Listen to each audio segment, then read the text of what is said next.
Hello, this is William Crockett, and I have a special word from the Lord about angels. I had a great dialogue with God, and I want to share with you what I heard.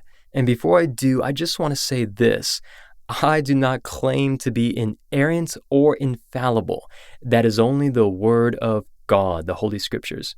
But I do believe God has given me this ministry to give you what I believe He is saying now.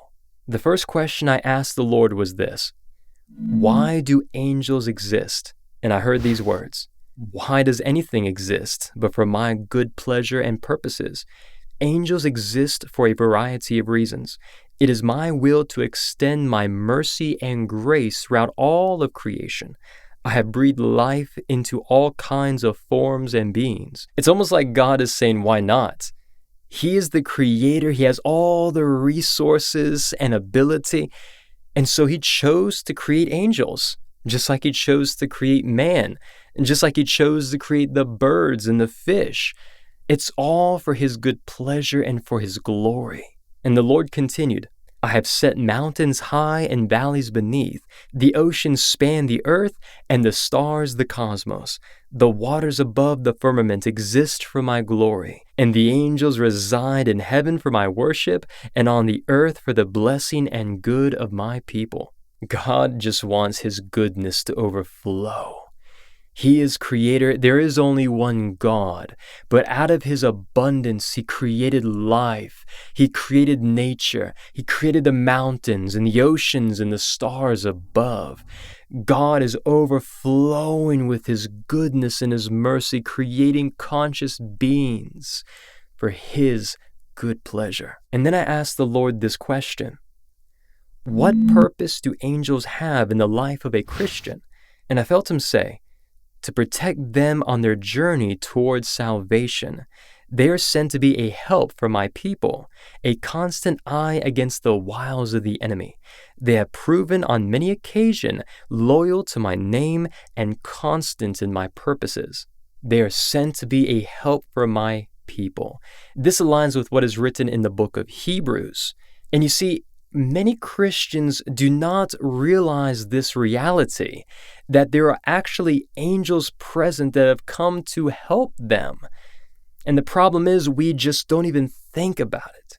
But there are many times where I can feel the presence of angels, and I ask the Lord to bless them, to give them strength, to give them eyes to see the enemy's attacks. Remember, angels are not God.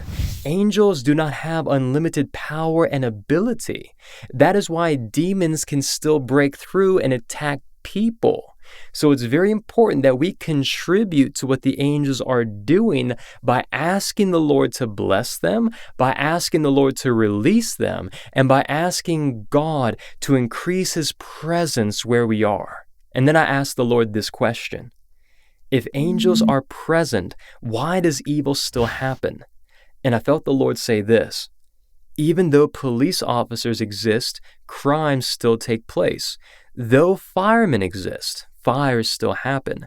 My angels are not me, though they represent my glory in a mighty way. They are not omnipotent in power or knowledge. They exhibit a faith that mirrors my children on the earth.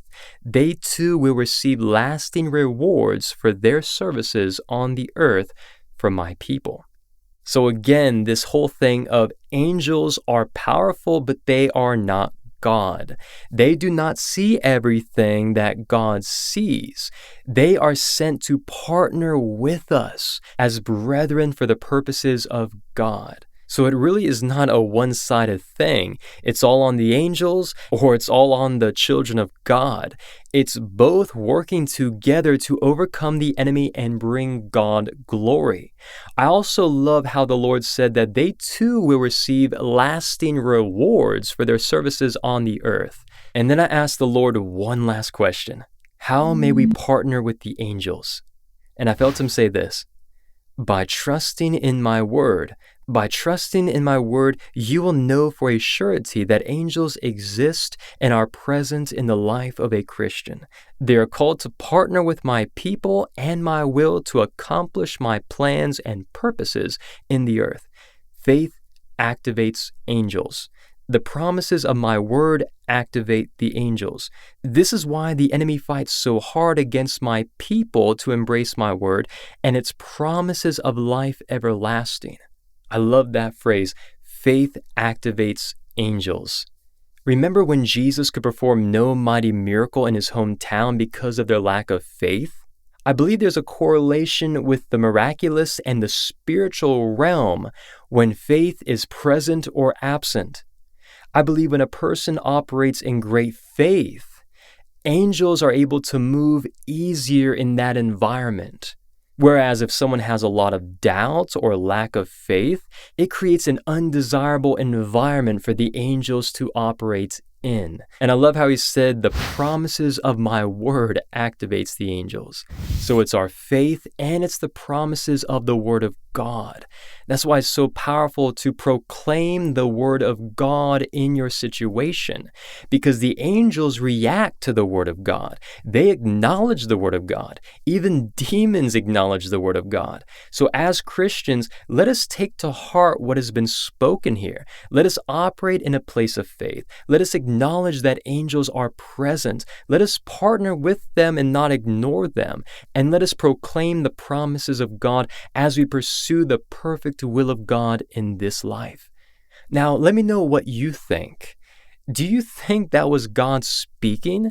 Why or why not? I would really appreciate those comments to know if I'm off or this is something you really do believe is the Word of God. I don't want to run rogue and just throw out these videos. I really believe the Lord has called me into this ministry of bringing His Word through YouTube and other platforms. But I also admit I am not perfect, and I do not have infallible knowledge. But I do know God is speaking, and He wants to speak to you and to me. And also, too, some of you may know, but I have another channel called PneumaBreath. This is a great place for you to learn how to hear the voice of God. Many people have asked about hearing God's voice. Well, go to the PneumaBreath YouTube channel and there participate in those sessions and learn and grow in your ability to hear God's voice. God bless you.